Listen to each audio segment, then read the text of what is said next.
our first edition of Belize Now for this year, we take a look back at the top events in government since the start of the new year. Thanks so much for joining us on this Friday, January 20th, 2017. I'm Charlie Hutchinson. The 2017 legal year opened on Monday, January 16th with an ecumenical service at the St. John's Cathedral.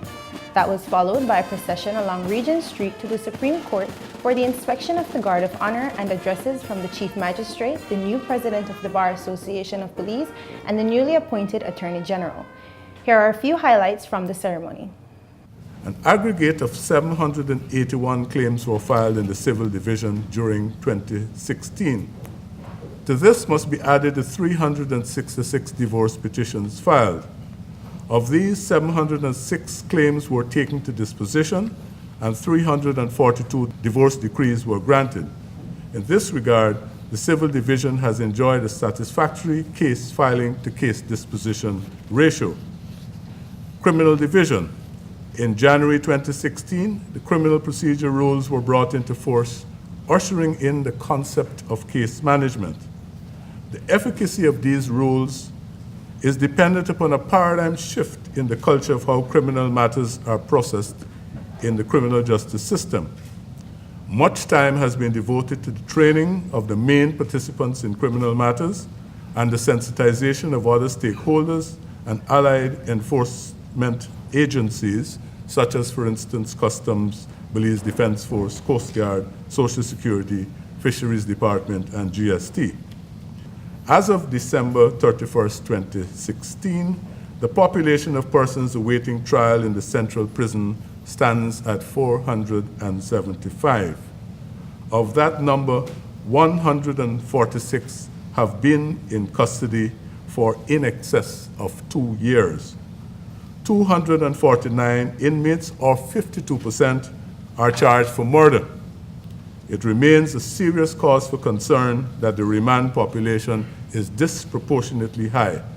In an effort to address this situation, I have sought from the Attorney General's Ministry budgetary support in the new financial year 2017-2018 for the engagement of 3 additional judges for the Criminal Division for a fixed period with a view to tackling the cases that are outstanding for more than 2 years. The time has come to address the acute problem of long remand in the prison population. The process must begin in 2017. Alongside this impetus, the culture of case management must be allowed to develop and take root in the criminal justice system. Along with renewing the Bar Association's commitment to the judiciary and the people of Belize to comply with its objectives, the new Bar President, Priscilla Banner, also shared words of encouragement to her fellow members. I encourage all, and in particular our younger attorneys, to become engaged with the work of the Bar Association and to seek out ways in which they can promote its objectives and continue to contribute to the development of the legal profession. I encourage our attorneys to participate in Bar's activities, commit to at the very least 1 pro bono case per year, continue your legal professional development and education, find ways to serve your community by sharing in legal discourse and imparting your knowledge of the law, and at all times, maintain your integrity. In his address, the Attorney General, Honorable Michael Perifete, informed the gathering of his plans during his tenure at the ministry. My Lord, if there is one message that I want us to get from me, is that from this day on, the Attorney General's door is open, wide open.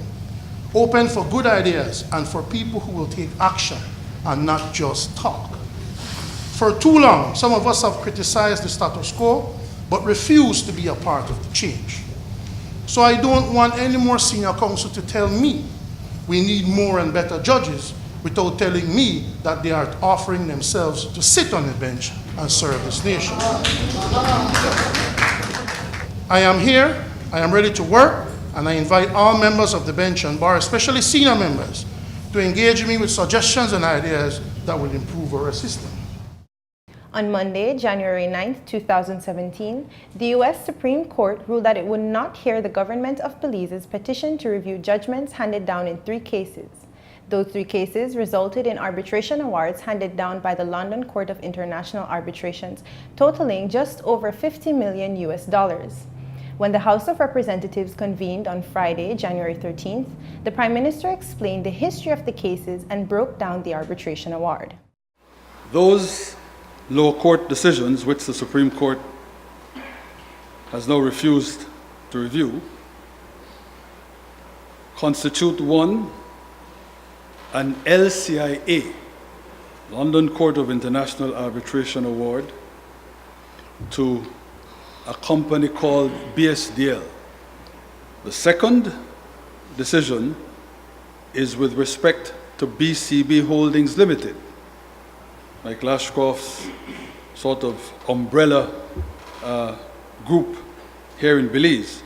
And the last decision was with respect to a company called Newco. And that decision was made on the 23rd of June, 2008. The BSDL award is for a face value of $22,484,961.94 US. The BCB Holdings award is for a face value of $27,429,996.56 US. And the Newco judgment is for $4,425,86.63 US. In a release issued by the Office of the Prime Minister on January 11th, it was first announced that, quote, "The Office of the Prime Minister makes clear that while the U.S. courts have upheld the awards, those courts have no authority to overrule the CCJ, and certainly the Ashcroft companies can never collect on those awards in Belize. Accordingly, the government of Belize, under the current administration, refuses to subject the Belizean people to this monstrosity of the PUP's making and has no intention of paying a penny of these Ashcroft awards," unquote. During Friday's House meeting, the Prime Minister reiterated GOB's official position. I am not prepared to pay those two awards.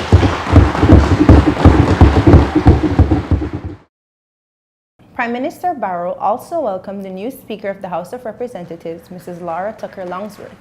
In her first appearance in the National Assembly, Mrs. Longsworth addressed the House. Here's a clip of her inaugural remarks. I am grateful to all and honorable members of this House for affording me the opportunity to serve as Speaker. It is with humility that I accept the position of Speaker and pledge to serve in a just and fair manner.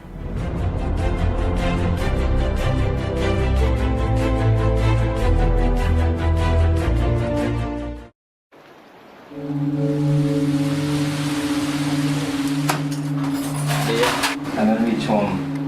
What you begging for?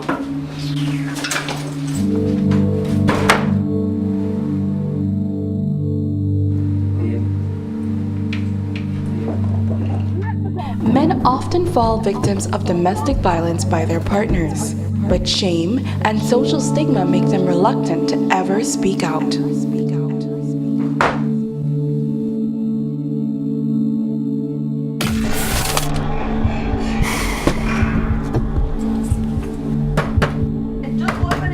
Men can be victims too. Let's help to end the stigma of abuse against men.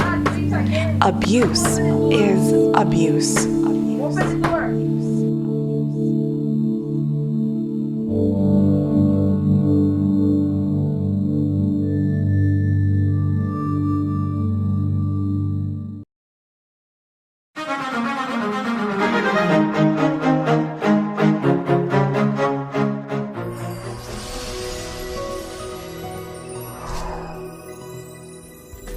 Now I will be explaining the importance of preconception health.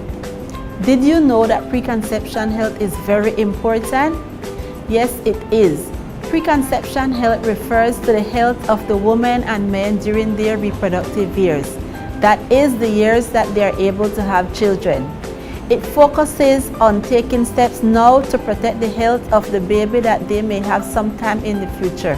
However, all men and women can benefit from preconception health, whether or not they plan to have a baby.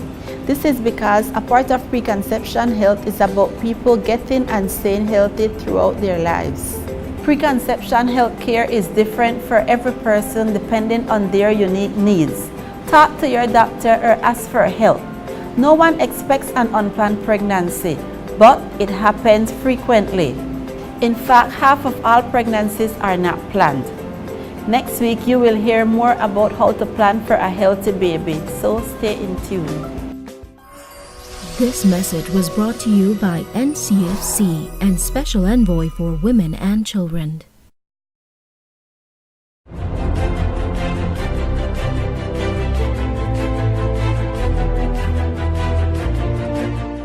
Last week, the Ministry of Foreign Affairs hosted the first Heads of Mission encounter in 4 years. Janelle Rodriguez tells us more. From January 4th through January 6th, Belizean ambassadors and consul generals posted around the world gathered in Belmopan City to attend the Heads of Mission encounter. The encounter was a meeting of minds as various ambassadors, CEOs, and key players in the Ministry of Foreign Affairs discussed the challenges of Belize's diplomacy while analyzing the international arena. Ms. Orla Cantun, Director of International Affairs Cooperation in the Ministry of Foreign Affairs, spoke to us about the importance of the encounter. Ideally, the Heads of Mission encounter should happen on an annual basis. We have the heads come in, the ambassadors, and they come in and then they get a briefing, and then they give us a briefing on how they're advancing Belize's interests in their respective missions. And importantly, we want them to remember that we're relying on them to leverage their positions where they are in their respective countries or the respective missions abroad, and to see again how they can best use their position to advance some of our concerns, not only in addressing the challenges, but also in maximizing possible opportunities for the development and advancement of our Belizeans. Based on their respective experiences at their respective missions, the ambassadors shared challenges and discussed developments in foreign affairs. Well, I believe that, Belize as such has lots of potential. And in talking to the countries and our partners and so on, I've tried to highlight that. I've also tried to look at basically systems, procedures, or standards that other countries have, and try to see how we can use best practices to bring back home. Communicating with our partners at the ministry and also other ministries, and trying to engage them when we have opportunities either in education or in health or in security to be able to uplift and to elevate Belize.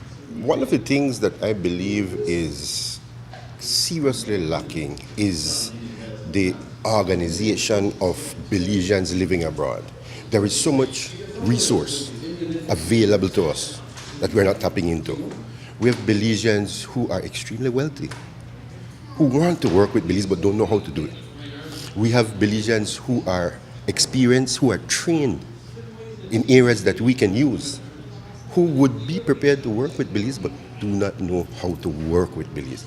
So one of the things that we want to do in New York, and hopefully we can spread it across the diaspora, is to get Belizeans organized. One of the issues that I've been working on, of course, is to get the EU support for the OAS office in Belize, dealing with the Belize-Guatemala issue. And there's been some progress there. Another is that the African, Caribbean, Pacific group of states, under which Belize does its relations with the EU for the most part, the agreement that sets up is coming to an end in 2020. So there's a lot of activity in how the new ACP-EU relationship will evolve, and Belize is a big part of that. So those are some of the things we do. It's important to know what the priorities of your country are and what the policies are, because those you have to take to your meetings to feed into the international agenda and to get your country's priorities recognized. So it was important for this meeting, I think, that we came together. It's been far too long. It's been 6 years, I think, and I found it just incredibly helpful to hear the presentations of the chief executive officers of the different ministries. It was wonderful.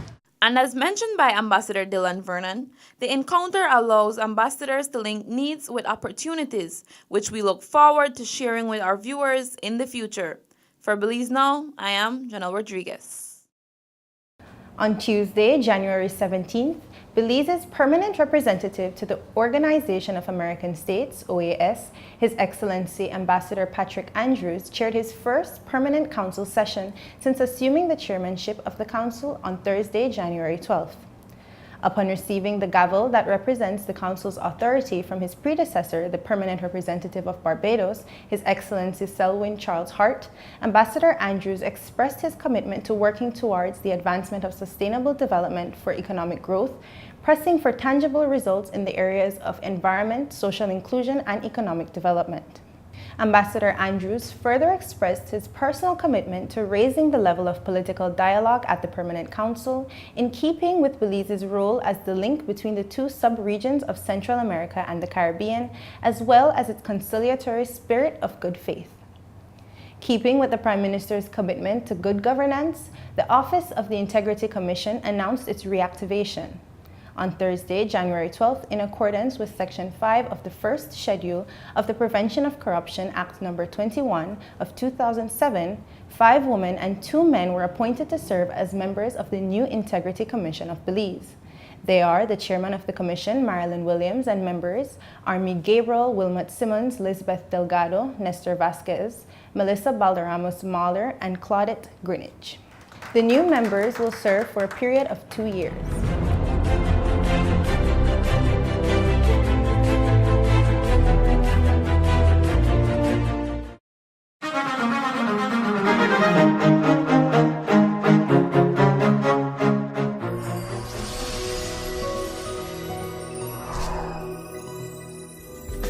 Last week, you have heard the importance of preconception health.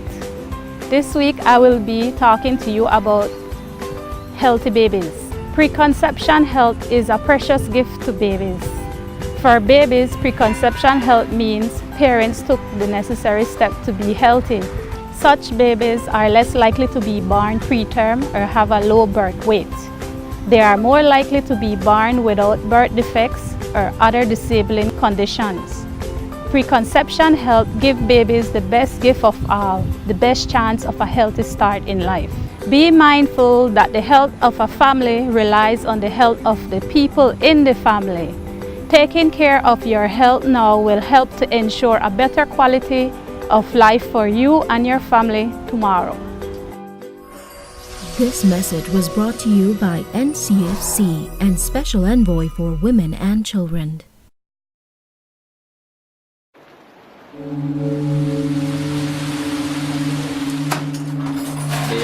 I'm gonna reach home.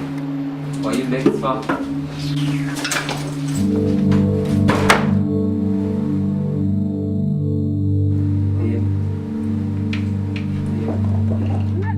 Men often fall victims of domestic violence by their partners, but shame and social stigma make them reluctant to ever speak out.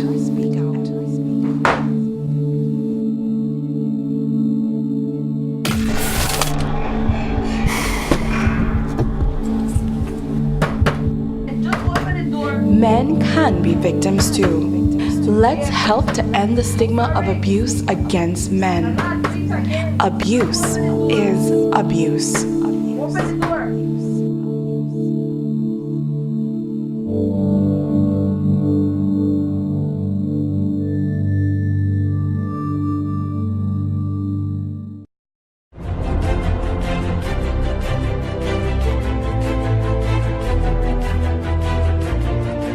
Japanese parliamentarian, Vice Minister of Foreign Affairs, Shinsuke Takai, was in Belize earlier this month for an official visit. During his visit, Mr. Takai met with several ministers, including the Deputy Prime Minister, Honorable Patrick Faber, Minister of Economic Development, Trade, Investment and Commerce, Honorable Erwin Contreras, and Acting Minister of Foreign Affairs, Honorable Godwin Holtz. Culminating his trip, Vice Minister Takai handed over 3 command vehicles on January 11th, donated by the Government of Japan through its non-project Grant for Industrial Products.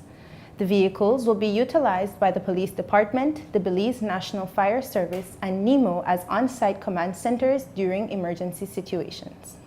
On hand to receive the donation was Minister for NEMO, Honorable Edmond Castro. The minister shared his thoughts on the occasion. A welcome gesture by the Japanese government to the government and people of Belize, and we welcome such the three equipments for the three different departments, NEMO, fire department, and the police. These trucks are equipped with bathrooms, they're equipped with power outlets, they're equipped with refrigeration. There's meeting hall that you can do your work from. So we'll be able to communicate with the rest of the country and to let the rest of the country know what is going on in those depressed areas or disaster areas. And the good news keeps rolling in for the Belize Tourism Board. On January 11th, the BTB announced its highest overnight arrivals in 20 years, continuing record-breaking trends in the tourism industry. According to the Tourism Board's release, quote, 2016 has proven to be the most successful year for Belize's overnight tourism sector, unquote. In 2016, BTB recorded a 13% increase in comparison to 2015. Cruise tourism saw a 4.9% increase with the opening of Harvest Key, attributing to a boost in cruise passenger arrivals exceeding 1 million visitors, a first for the tourism industry. Earlier this month, Southwest Airlines announced that Belize will be a new destination for non-stop daily service from Fort Lauderdale, Florida. The service will commence on June 4th this year with fares as low as $79 US. Placencia earned the 42nd spot on the New York Times January 4th annual list of 52 places to go in 2017. The article described the peninsula as a, quote, laid-back beach town that offers access to the Belize Barrier Reef, prime waters for seasonally diving with whale sharks, unquote. The BTB also announced that the Great Blue Hole was named as a contender for Best Caribbean Dive Site in the latest 10 Best Reader's Choice Award, a competition promoted by USA Today. Belize has been nominated along with destinations such as Aruba, Bonaire, and Puerto Rico. Belizeans can vote once per day at www.10best.com/awards/travel until Monday, January 30th. And that's it for this edition of Belize Now. Thanks for tuning in. If you want to provide feedback or send in your comments, please feel free to email us at info@pressoffice.gov.bz or visit our Facebook page and let us know what you think. We look forward to hearing from you. Have a great week. Until next time.